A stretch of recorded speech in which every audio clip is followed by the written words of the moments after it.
놀설에 대해서 해군이 사실이 아니다 이렇게 자로의 외력설이 이제 상당히 많이 좀 밟히는 그런 분위기예요. 그 외력이라는 게 뭐 잠수함과 충돌했다 이렇게 이야기하지는 않았어요. 그 외력이라고 이야기할 수 있는 부분이 사실상 잠수함밖에 없다. 그러니까 결국은 세월호의 밑바닥을 본 상태에서는 잠수함이라고 말할 수가 없지 않느냐 뭐 이런 식으로 지금 상당한 많은 공격이 들어가고 있는 것 같아요. 어제는 역사인 거잖아요. 내일은 미스테리예요. 누구도 알 수 없습니다. 내일에 대한 또는 이 사고에 대한 진실을 실체적 진실에 접근해 나가려고 하는 노력, 그 노력 중에 여러 가지의 의혹들을 제기한 것이지 이것이 잘못된 것이 아니에요. 누구를 욕하고 비난할 게 아니라요. 내일에 대한 이 미스테리를 실체적 진실에 가깝게 하나씩 접근해 가고자 하는 국민적 염원이 모여서 진실이 밝혀지는 겁니다. 그중에 잠수함 충돌설도 있을 테고 닷설도 있을 테고 기획침몰설도 있을 거고 누구나 다 이 진실에 접근하기 위해서 노력해 보는 것. 그것은 비난할 일이 아니다. 매우 존경할 만한 일이다. 그런 의미에서 저도 한 가지 노력을 지금 해보겠습니다. 램프의 의혹에 덧붙여서 그동안의 모든 그 수사했던 내용하고 같이 붙여보면 만일에 세월호를 운항하는 가운데서 좌측에 있는 뒤쪽에는 램프 문을 개방해 놓은 상태에서 탈을 오른쪽으로 최대한 돌려가지고 중심을 잃게 해서 15도 이상만 기울여질 수 있게 배를 기울였다고 하면 열려진 좌측 램프를 통해서 물이 들어올 수 있는 구조가 가능하다는 얘기가 되는 거거든요. 그럼 우리가 일반적인 선박을 생각했을 때 선박은 아무리 뒤흔들어도 배가 넘어갈 수 없다라는 그동안의 우리의 의심을 떠나서 그러니까 오뚜기 같은 형태다 이거잖아요. 말이 안 되는 얘기긴 하지만 이 복원력이 좌우로 왔다 갔다 할 수 있는 상황에서 정말 뒷문을 열어놓은 상태로 자, 물 들어와라 한 상태로 그렇게 배를 조금이라도 기울였다고 하면 그쪽으로 집중적으로 물이 유입이 되고 그 무게가 쏠려가지고 정말 생각지도 않았던 전복이 일어날 수도 있는 거 아니냐라는 어느 정도의 그 국가가 조사한 기관들이 했던 부분에 대한 신빙성을 열어줄 수도 있단 말이에요. 왜냐하면 뒷문이 정상적으로 운행되는 배의 뒷문이 열린다라는 생각을 우리가 안 해봤기 때문에 그냥 단순한 상태에선 배가 복원력이 있으니까 아무리 흔든다고 하더라도 넘어가진 않지라고 생각했는데 뒷문을 열어놓고 운행을 하면서 일부러 배를 기울였기 때문에 그쪽으로 넘어질 수 있었다라는 가정도 이제 좀 생각해 봐야 되는 단계가 아니냐는 거죠. 그러니까 한 가지의 세월호의 한 가지의 문제로 침몰된 게 아니라는 겁니다. 그러니까 램프가 문이 열렸다고 해서 그리 물이 대량으로 들어가서 침몰한 게 아니고요. 아무리 램프가 문이 열려도 평형수가 정상적이면 절대 물이 들어올 수도 없고 침몰되지 않아요. 그러니까 이게 한 가지로 침몰한 게 아니라 여러 가지 원인을 더해서 침몰이 된 겁니다. 이 점을 정확히 알아야 돼요. 그러니까 그럼 당연한 말씀이고 뭐 여러 가지 조건들을 맞춰야 되니까 지난 방송에서 우리가 이야기했던 것처럼 그들이 절단해 가거나 없앤 것은 굉장히 중요한 증거라는 확신이 드는 게 스테빌라이저 없앴고 닷 없앴고 램프 없앴는데 제가 신상철님은 굉장히 머리가 뛰어나신 분 같은 게 그 당시 5월 달에 의혹 제기했던 게 지금 확인되는 거예요. 뭔가 램프에 문제가 있다. 그런 측면이라고 하면은 제가 봤을 때는 스테빌라이저 요거는 평형을 잡아주는 건데 여기를 손상시켰다. 양쪽 날개 같은 것 중에 하나만이라도 어떤 이유에서 손상이 됐다라고 하면 세월호 자체가 균형을 못 잡는데 분명히 역할을 했을 거라고 보고요. 거기에 지금 그들이 하겠다는 것 중에 평형수 물 빼는 거, 평형수, 스테빌라이저, 램프, 닷 전부 다 세월호가 균형을 잃고 쓰러질 만한 것들만 관련돼 있잖아요 지금. 그렇죠. 그러면 이게 핵심인 거잖아요. 이 사건의 원인이자 핵심인 거잖아요. 이해 안 됩니다. 그러면 램프로 물이 들어오는 부분, 램프로 물이 들어오게 하려면 여러 가지 조건들이 있습니다. 첫 번째, 수면을 최대한 낮춰야 돼요. 이게 1.5m 정도의 문턱이 있는 셈이니까. 더 낮춰야 돼. 더 낮춰야 돼. 그러니까 최대한 화물 적재가 많이 된 상태에서 평형수를 많이 담아버리면 물이 밑으로 훨씬 더 가라앉을 거 아니에요.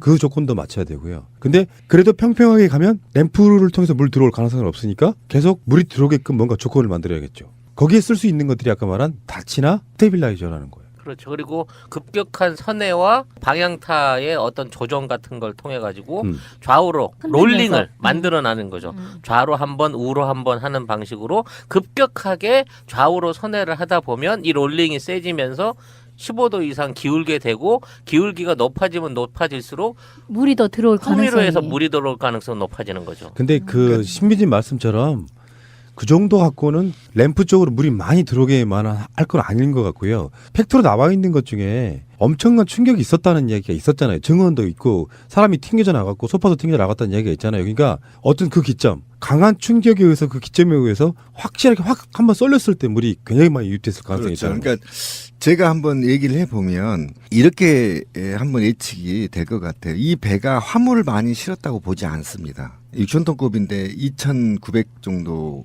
중량이니까 많이 실지 않았다. 평소에도 실지 않았다는 게 증명이 된 거고. 그러면 이제 램프부터 한번 얘기를 해봅시다. 배를 제가 왜 자꾸 이번에 제주도 갔을 때 배를 제가 탔냐면 이것 때문에 탔어요. 배가요. 짐을 가득 실었을 때만 램프와 가깝게 화물이 있어요. 그런데 화물이 꽉 차지 않은 경우에는 안쪽부터 화물을 싣습니다.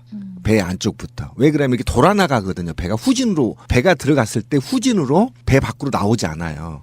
그러니까 돌아서, 안에서 돌아서 밖으로 정문이 이렇게 나간단 말이에요. 그러니까 세울 때도 후진으로 세우지 않아요. 배 안에서는 앞으로서부터 세우면 맨 앞에가 나가면 돌아나간단 말이에요. 배가. 그래서 앞에부터 채운단 말이에요. 그러면 램프에서부터 최종 화물의 거리가 공간이 굉장히 많아요. 이번에도 제가 확인을 했는데 거의 한 40-50m가 화물이 없어요. 안쪽부터 실으니까. 그러니까 어떻게 이루어지냐면 이것이 이루어지려면 그러니까 램프 쪽에 물이 들어오려면 어떤 현상이 생겨야 되냐면 평형수 뒤쪽에 물을 빼서 뒤쪽으로 기울게 만드는 겁니다. 배를. 물을 넣어서 탱크에 물을 넣으면 뒤가 무거워지니까 가라앉지 않습니까? 그런 상태에서 배가 이렇게 15도에서 10도 정도가 기울어 있는 상태에서 화물이 고박 장치가 완고하게 되지 않는 상태에서 스테빌라이저를 해저 같은데 부딪힌단 말이죠. 탁 부딪히면 화물이 떨어지면서 램프를 쳐버리는 거죠. 그럼 램프가 열려버리게 되는 거죠. 엄청난 충격에 의해서 꽝 소리 나면서 열리면서 거기에 흔적이 남게 되는 거잖아. 화물이 들이받거나. 그러니까 문 안쪽에 그렇죠. 찍힌 자국 같은 게 있을 수 있다. 바닥 깨져. 그런데 이때 이제 고박 장치를 제대로 안 했다면 화물이 일시에 뒤쪽으로 확 몰리게 되는 거죠. 요런 상태지. 그러니까 간접적 침몰 원인이 되는 거지. 램프가 직접적 침몰 원인은 아니다. 예. 그러니까 심상철님이 그 전화로 하신 이야기 중에는 이제 배에다가 다 기록하는 게 아니고 막판에 올라타거나 그런 화물들에 대해서는 장부도 안 남아 있을 가능성이 있는데 그렇죠.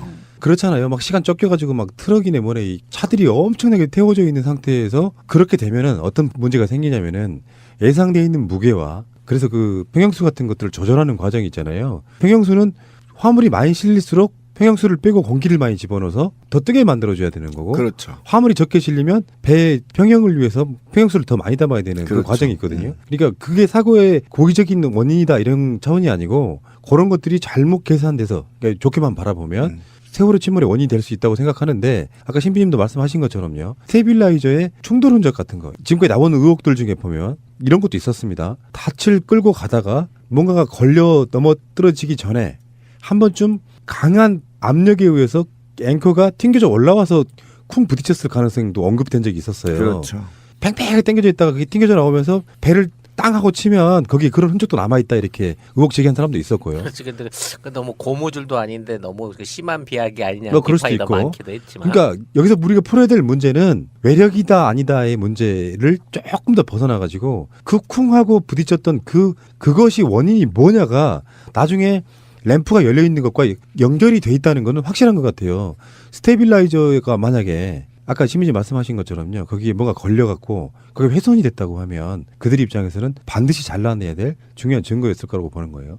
하여튼 이 모든 게 누군가는 의도적으로 정상적인 운행이 아닌 침몰을 목적으로 한 침수로 인한 배의 어떤 그 전복을 목적으로 한 어떤 운행과 작업들이 한두 군데가 아닌 여러 군데서 있었다는 증거들이 조금씩 드러나고 있는 건데 꼭 외력이 아니라고 손 치더라도 이 부분에 대해서 사실 그 물리적 증거를 활용하기에 앞서 거기에 종사했던 선원들이라든지 이런 행위를 했던 행위자들에 대한 어떤 제대로 된 조사가 좀 이루어졌었다고 하면 이게 좀 더 진실을 밝히는데 도움이 됐을 건데 이런 증거들을 들이밀고 다시 그 애들한테 묻는다고 하더라도 이미 그들을 법적으로 단죄할 수 있는 기한이 넘어버렸고 사건이 종결됐다는 것도 이게 참 큰 문제인 것 같아요. 지금은 생각해 보니까 너무 쉽게 법정에다 걔들을 다 올린 거야.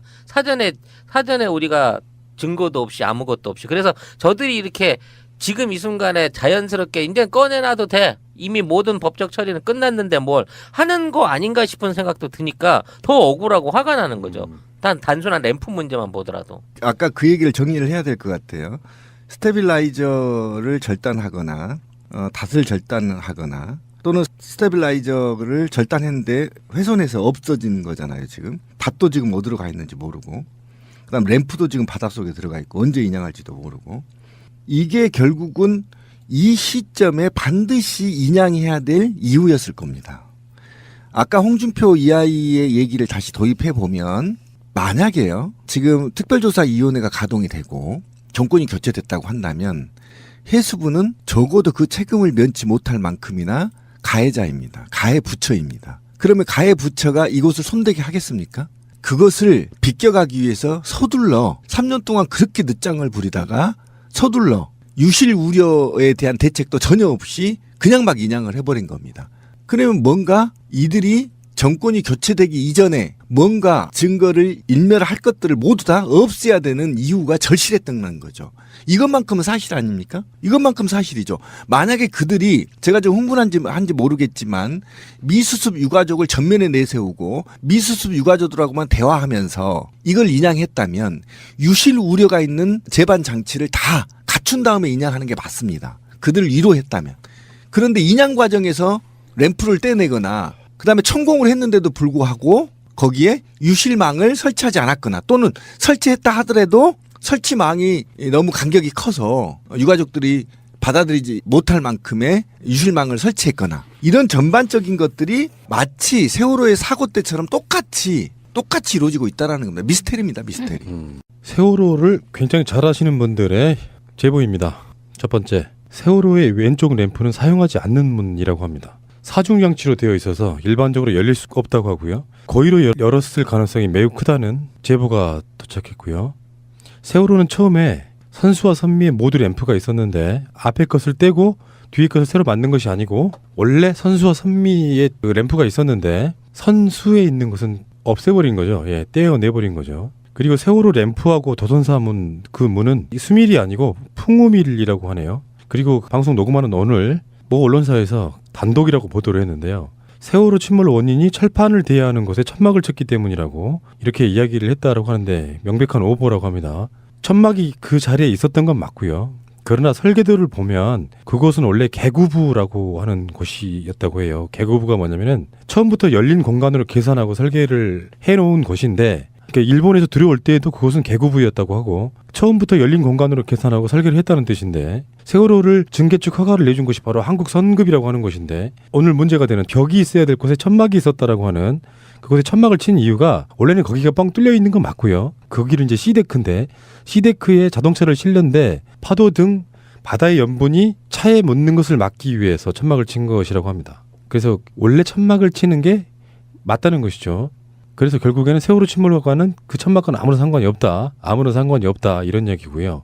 그리고 세월호 보건성 계산서를 살펴보면 침수각이 59도에서 60도 정도 나오는데요. 배가 60도 정도 기울어야 침수가 시작된다고 해요. 그러니까 시데크로 물이 유입되는 시점과 양을 잘못 계산한 거다. 배를 증개축하려면 국가의 허가를 받아야 하는데, 국가에서 허가를 해준다는 것은 안전성에 대해 국가가 최종 결정권을 가지고 있다는 뜻이랍니다. 세월호 사건 초기에 무리한 증개축이라는 얘기를 많이 썼었죠. 근데 사실은 생각해보면은 불법 증개축이 아니고 불법 증개축이 아니기 때문에 세월호 선사에 무리한 뭔가를 몰아가기 위해서 불법이란 말을 못 쓰고 무리한 증개축이라는 썼다는 것이죠. 합법적인 행위였다고 하는 거예요. 세월호 증개축이 말이에요. 그래서 세월호 시데크는 천막과 상관없이 설계된 거라고 이야기를 하고 있고요. 세월호에 침수가 된 것과는 무관하다. 그래서 지금 어떤 여러 가지 제보나 저의 느낌은 분명히 왼쪽 램프의 문제를 제기할 수밖에 없다, 이렇게 말씀드리고 싶네요.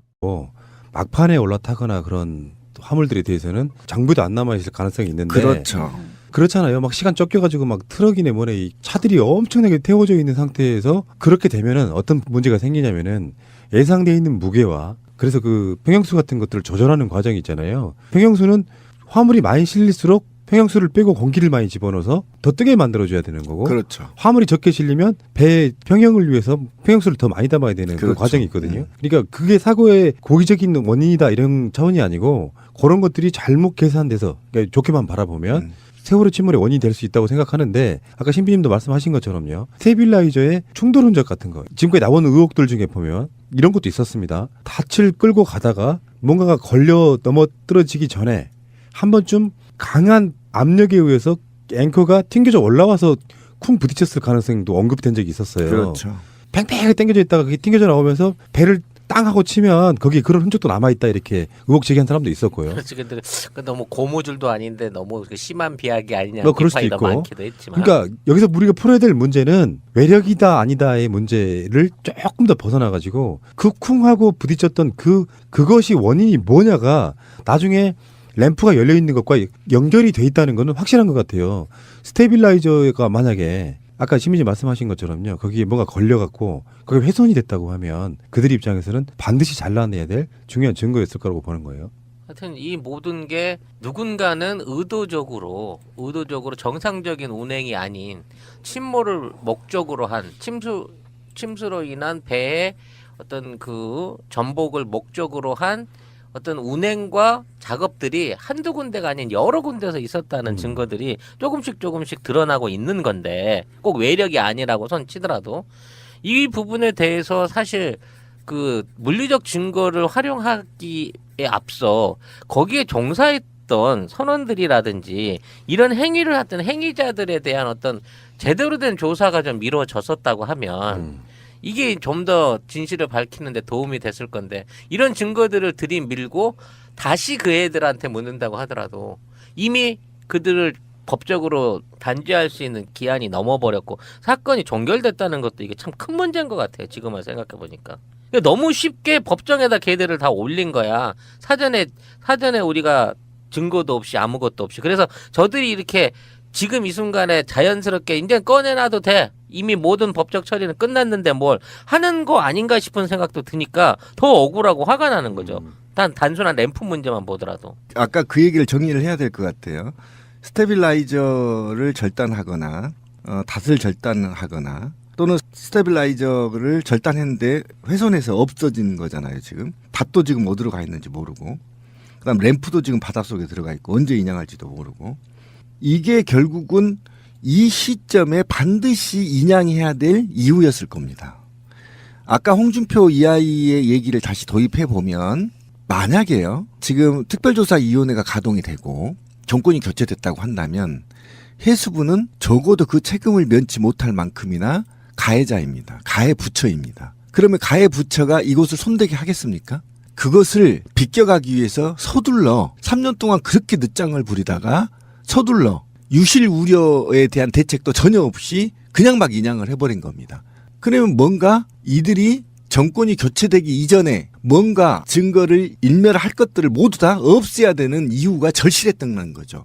이것만큼은 사실 아닙니까? 이것만큼 사실이죠. 만약에 그들이 제가 좀 흥분한지 모르겠지만 미수습 유가족을 전면에 내세우고 미수습 유가족들하고만 대화하면서 이걸 인양했다면 유실 우려가 있는 재반 장치를 다 갖춘 다음에 인양하는 게 맞습니다. 그들을 위로했다면. 그런데 인양 과정에서 램프를 떼내거나 그다음에 천공을 했는데도 불구하고 거기에 유실망을 설치하지 않았거나 또는 설치했다 하더라도 설치망이 너무 간격이 커서 유가족들이 받아들이지 못할 만큼의 유실망을 설치했거나 이런 전반적인 것들이 마치 세월호의 사고 때처럼 똑같이 이루어지고 있다는 겁니다. 미스테리입니다. 미스테리. 세월호를 굉장히 잘 아시는 분들의 제보입니다. 첫 번째, 세월호의 왼쪽 램프는 사용하지 않는 문이라고 합니다. 사중장치로 되어 있어서 일반적으로 열릴 수가 없다고 하고요. 고의로 열었을 가능성이 매우 크다는 제보가 도착했고요. 세월호는 처음에 선수와 선미의 모두 램프가 있었는데 앞에 것을 그냥 단순한 상태에선 배가 복원력이 있으니까 아무리 흔든다고 하더라도 넘어가진 않지라고 생각했는데 뒷문을 열어놓고 운행을 하면서 일부러 배를 기울였기 때문에 그쪽으로 넘어질 수 있었다라는 가정도 이제 좀 생각해 봐야 되는 단계가 아니냐는 거죠. 그러니까 한 가지의 세월호의 한 가지의 문제로 침몰된 게 아니라는 겁니다. 그러니까 램프가 문이 열렸다고 해서 그리 물이 대량으로 들어가서 침몰한 게 아니고요. 아무리 램프가 문이 열려도 평형수가 정상적이면 절대 물이 들어올 수도 없고 침몰되지 않아요. 그러니까 이게 한 가지로 침몰한 게 아니라 여러 가지 원인을 더해서 침몰이 된 겁니다.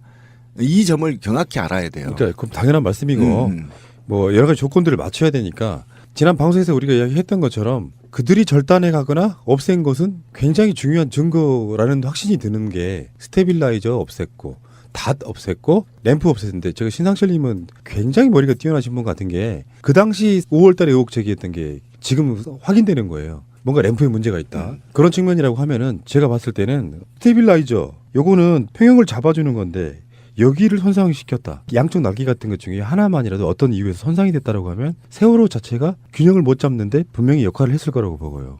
거기에 지금 그들이 하겠다는 것 중에 평형수 물 빼는 거, 평형수, 스테빌라이저, 램프, 다 전부 다 세월호가 균형을 잃고 쓰러질 만한 것들만 관련돼 있잖아요 지금. 그렇죠. 그러면 이게 핵심인 거잖아요. 이 사건의 원인이자 핵심인 거잖아요. 이해 안 됩니다. 그러면 램프로 물이 들어오는 부분, 램프로 물이 들어오게 하려면 여러 가지 조건들이 있습니다. 첫 번째, 수면을 최대한 낮춰야 돼요. 이게 1.5m 정도의 문턱이 있는 더 셈이니까. 낮춰야 돼. 더 낮춰야 돼. 그러니까 최대한 화물 적재가 많이 된 상태에서 평형수를 많이 담아버리면 물이 밑으로 훨씬 더 가라앉을 거 아니에요. 그 조건도 맞춰야 되고요. 근데 그래도 평평하게 가면 램프를 통해서 물 들어올 가능성은 없으니까 계속 물이 들어오게끔 뭔가 조건을 만들어야겠죠. 거기에 쓸 수 있는 것들이 아까 말한 닷이나 스테빌라이저라는 거예요. 그렇죠. 그리고 급격한 선회와 방향타의 어떤 조정 같은 걸 통해 가지고 좌우로 흔들면서. 롤링을 만들어나는 거죠. 좌로 한번 우로 한번 하는 방식으로 급격하게 좌우로 선회를 하다 보면 이 롤링이 세지면서 15도 이상 기울게 되고 기울기가 높아지면 높아질수록 물이 더 들어올 가능성이. 풍미로에서 물이 들어올 가능성은 높아. 홀설에 대해서 해군이 사실이 아니다 이렇게 자로의 외력설이 이제 상당히 많이 좀 밟히는 그런 분위기예요. 그 외력이라는 게 뭐 잠수함과 충돌했다 이렇게 이야기하지는 않았어요. 그 외력이라고 이야기할 수 있는 부분이 사실상 잠수함밖에 없다. 그러니까 결국은 세월호의 밑바닥을 본 상태에서는 잠수함이라고 말할 수가 없지 않느냐 뭐 이런 식으로 지금 상당한 많은 공격이 들어가고 있는 것 같아요. 어제는 역사인 거잖아요. 내일은 미스테리예요. 누구도 알 수 없습니다. 내일에 대한 또는 이 사고에 대한 진실을 실체적 진실에 접근해 나가려고 하는 노력. 그 노력 중에 여러 가지의 의혹들을 제기한 것이지 이것이 잘못된 것이 아니에요. 누구를 욕하고 비난할 게 아니라요. 내일에 대한 이 미스테리를 실체적 진실에 가깝게 하나씩 접근해 가고자 하는 국민적 염원이 모여서 진실이 밝혀지는 겁니다. 그중에 잠수함 충돌설도 있을 테고 닷설도 있을 테고 기획침몰설도 있을 거고 누구나 다 이 진실에 접근하기 위해서 노력해 보는 것. 그것은 비난할 일이 아니다. 매우 존경할 만한 일이다. 그런 의미에서 저도 한 가지 노력을 지금 해보겠습니다. 램프의 의혹에 덧붙여서 그동안의 모든 그 수사했던 내용하고 같이 붙여보면 만일에 세월호를 운항하는 가운데서 좌측에 있는 뒤쪽에는 램프 문을 개방해 놓은 상태에서 탈을 오른쪽으로 최대한 돌려가지고 중심을 잃게 해서 15도 이상만 기울여질 수 있게 배를 기울였다고 하면 열려진 좌측 램프를 통해서 물이 들어올 수 있는 구조가 가능하다는 얘기가 되는 거거든요. 그럼 우리가 일반적인 선박을 생각했을 때 선박은 아무리 뒤흔들어도 배가 넘어갈 수 없다라는 그동안의 우리의 의심을 떠나서 그러니까 오뚜기 같은 형태다 이거잖아요. 말이 안 되는 얘기긴 하지만 이 복원력이 좌우로 왔다 갔다 할 수 있는 상황에서 정말 뒷문을 열어놓은 상태로 물 들어와라 한 상태로 그렇게 배를 조금이라도 기울였다고 하면 그쪽으로 집중적으로 물이 유입이 되고 그 무게가 쏠려가지고 정말 생각지도 않았던 전복이 일어날 수도 있는 거 아니냐라는 어느 정도의 그 국가가 조사한 기관의 기관들이 했던 부분에 대한 신빙성을 열어줄 수도 있단 말이에요. 왜냐하면 뒷문이 정상적으로 운행되는 배의 뒷문이 열린다라는 생각을 우리가 안 해봤기 때문에 가지는 거죠. 근데 그 신비진 말씀처럼 그 정도 갖고는 램프 쪽으로 물이 많이 들어오게만 할 건 아닌 것 같고요. 팩트로 나와 있는 것 중에 엄청난 충격이 있었다는 이야기가 있었잖아요. 증언도 있고 사람이 튕겨져 나갔고 소파도 튕겨져 나갔다는 이야기가 있잖아요. 그러니까 어떤 그 기점, 강한 충격에 의해서 그 기점에 의해서 확실하게 확 한번 쏠렸을 때 물이 굉장히 많이 유입됐을 가능성이 그렇죠. 있잖아요. 그러니까 제가 한번 얘기를 해보면 이렇게 한번 예측이 될 것 같아요. 이 배가 화물을 많이 실었다고 보지 않습니다. 6,000톤급인데 2,900 정도 중량이니까 많이 실지 않았다. 평소에도 실지 않았다는 게 증명이 된 거고. 그러면 이제 램프부터 한번 얘기를 해봅시다. 배를 제가 왜 자꾸 이번에 제주도 갔을 때 배를 제가 탔냐면 이것 때문에 탔어요. 배가요. 짐을 가득 실었을 때만 램프와 가깝게 화물이 있어요. 그런데 화물이 꽉 차지 않은 경우에는 안쪽부터 화물을 싣습니다. 배 안쪽부터. 왜 그러냐면 이렇게 돌아나가거든요. 배가 후진으로, 배가 들어갔을 때 후진으로 배 밖으로 나오지 않아요. 그러니까 돌아서, 안에서 돌아서 밖으로 정문을 이렇게 나간단 말이에요. 그러니까 세울 때도 후진으로 세우지 않아요. 배 안에서는 앞으로서부터 세우면 맨 앞에가 나가면 돌아나간단 말이에요. 배가. 그래서 앞에부터 채운단 말이에요. 그러면 램프에서부터 최종 화물의 거리가 공간이 굉장히 많아요. 이번에도 제가 확인을 했는데 거의 한 40-50m가 화물이 없어요. 안쪽부터 실으니까. 그러니까 어떻게 이루어지냐면 이것이 이루어지려면 그러니까 램프 쪽에 물이 들어오려면 어떤 현상이 생겨야 되냐면 평형수 뒤쪽에 물을 빼서 뒤쪽으로 기울게 만드는 겁니다. 배를. 물을 넣어서 탱크에 물을 넣으면 뒤가 무거워지니까 가라앉지 않습니까? 그런 상태에서 배가 이렇게 15도에서 10도 정도가 기울어 있는 상태에서 화물이 고박 장치가 완고하게 되지 않는 상태에서 스테빌라이저를 해저 같은데 부딪힌단 말이죠. 탁 부딪히면 화물이 떨어지면서 램프를 쳐버리는 거죠. 그럼 램프가 열려버리게 되는 거죠. 엄청난 충격에 의해서 꽝 소리 나면서 열리면서 거기에 흔적이 남게 되는 거잖아. 화물이 들이받거나. 그러니까 문 안쪽에 그렇죠. 찍힌 자국 같은 게 있을 수 있다. 바닥에 그런데 이때 이제 고박 장치를 제대로 안 했다면 화물이 일시에 뒤쪽으로 확 몰리게 되는 거죠. 요런 상태지. 그러니까 간접적 침몰 원인이 되는 거지. 램프가 직접적 침몰 원인은 아니다. 전. 예. 그러니까 심상철님이 그 전화로 하신 이야기 중에는 이제 배에다가 다 기록하는 게 아니고